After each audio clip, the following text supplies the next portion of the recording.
Start with Ryan. What's that transition been like for you from Coach BJ now to Coach Inge?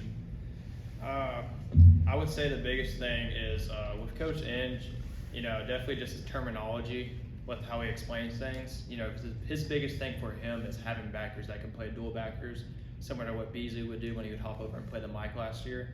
He wants backers that can play both ways, so he tries to simplify the terms for us, so that way we can play either one, and also just being versatile because you never know what could happen throughout the season. Adam.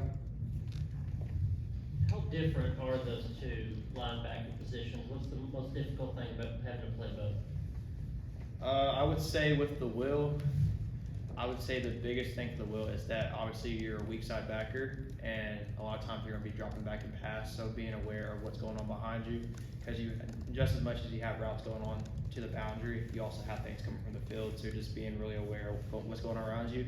And the mic, you just have so much space out to the field, so just being pretty similar, being aware and just knowing your spacing, because just you could be 3 steps behind and that's a complete pass, so being able to really close that distance. But both are pretty similar and fun to learn. Go to Rick up front.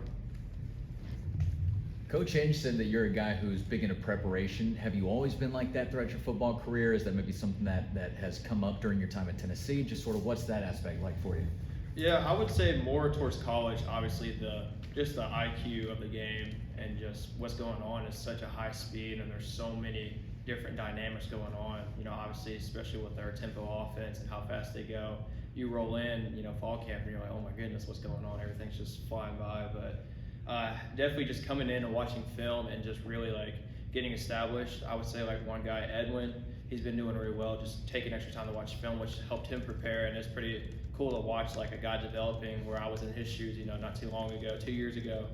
And so, like I said, just really watching film and asking coaches, think about, learn how they think about and how they process it. Because obviously, you get the play call and it's all just a process you're going through, seeing the check, seeing formation, and then you're ready to snap and go.